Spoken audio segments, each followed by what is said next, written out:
आज Doubtnut app download करें। Doubtnut पर अपने सभी गणित, रसायन विज्ञान, भौतिक विज्ञान और जीव विज्ञान के डाउट्स का करो सफाया। बस प्रश्न की फोटो खींचो, एक ही प्रश्न को क्रॉप करो और तुरंत वीडियो सोल्यूशन पाओ। अभी डाउनलोड करें। इस क्वेश्चन में गिवन है, एक कण पर x अक्ष के अनुदिश कार्यरत एक विमीय परिवर्ती बल का परिमाण F तथा कण के विस्थापन x के बीच में ग्राफ प्रदर्शित है। बल द्वारा कृत कार्य निम्नलिखित में से स्थितियों में ज्ञात कीजिए। पहली स्थिति में क्या है, कण x = 0 से x = 4 मीटर विस्थापित होता है, मतलब x = 0 से 4 मीटर विस्थापित होता है। दूसरा क्या कर x = 4 से x = 0 मीटर विस्थापित होता है, जब 4 से फिर से 0 पर विस्थापित हो जाए। तीसरा हमसे कहा जा रहा है, कण को x = 0 से 12 सेंटीमीटर विस्थापित करने में हमें वर्क डन निकालना है। अब जैसा कि हम जानते हैं कि जो वर्क डन या कार्य होता है, dw बराबर क्या होता है, F.ts, मतलब कि इसका हमें क्या करते हैं, इसका हम समाकलन कर देते हैं। तो मतलब ये क्या होता है, इसका मतलब क्या होता है, ये क्षेत्रफल होता है। अगर F और S में हमें अगर ग्राफ दिया है, तो अगर हमसे कोई वर्क डन पूछे तो उसका हम क्या निकाल देते हैं, उसका हम क्षेत्रफल निकाल देते हैं। वही हमारा किया गया कार्य होता है। तो जो भी वर्क होगा वो क्या होगा, जो भी होगा वो क्षेत्रफल के बराबर हो जाएगा। तो यहाँ से हम देखेंगे क्षेत्रफल निकालेंगे। अब हमें पहले क्वेश्चन में क्या दिया गया है कि कण को x = 0 से 4 मीटर तक विस्थापित किया गया। तो यहाँ से हम देखेंगे, अगर इसका ग्राफ देखेंगे, x = 0 से 4 मीटर विस्थापित करने में हमारा इतना लूप आ रहा है क्वेश्चन में, ये बन रहा है। इसकी हाइट क्या है, 5 मीटर है। ये क्या है, 0 से स्टार्ट किया था, 4 मीटर हो जाएगा। तो इसका अगर हम एरिया निकालेंगे इतने पार्ट का, इसका क्षेत्रफल निकालेंगे, तो क्षेत्रफल क्या हो जाएगा, हाफ इंटू हाइट इंटू क्या होगा, उसकी क्षैतिज दूरी मतलब 4, उसका बेस। तो यहाँ से हम देखेंगे आधार इंटू ऊंचाई होती है इसका एरिया। तो यहाँ से आ जाएगा हाफ इंटू 20। तो यहाँ से जो भी आएगा वो आ जाएगा 10 जूल। ये हमारा वर्क डन पहले केस में आ जाएगा। पहले केस में हमारा वर्क डन आ गया W1। हमसे ये पूछा था, मतलब हमने क्या किया, इतने पार्ट का सिर्फ एरिया निकाल दिया। हमसे पूछा गया था सिर्फ 0 to 4 मीटर में विस्थापित करने पे किया गया कार्य क्या होगा, 0 to 4 मीटर का हमने एरिया निकाल दिया। अब हमसे दोबारा क्वेश्चन में दूसरा क्या कह रहा है कि 4 से फिर से 0 पे चला जाता है, x = 4 मीटर से 0 मीटर पे विस्थापित करने में।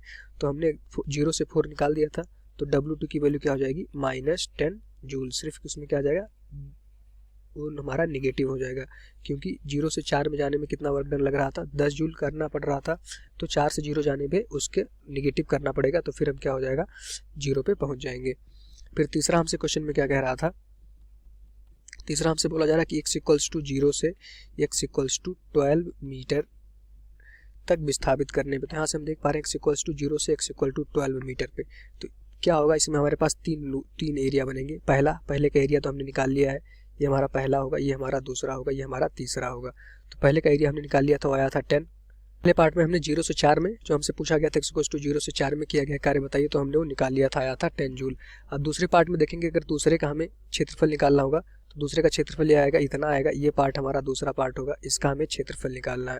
तो इसका क्षेत्रफल हमें क्या होगा, ये हमारा क्या है, जैसा कि हम देख पा रहे हैं हमारा है वर्ग। तो वर्ग का क्षेत्रफल क्या होता है, आधार इंटू ऊंचाई, आधार इंटू ऊंचाई।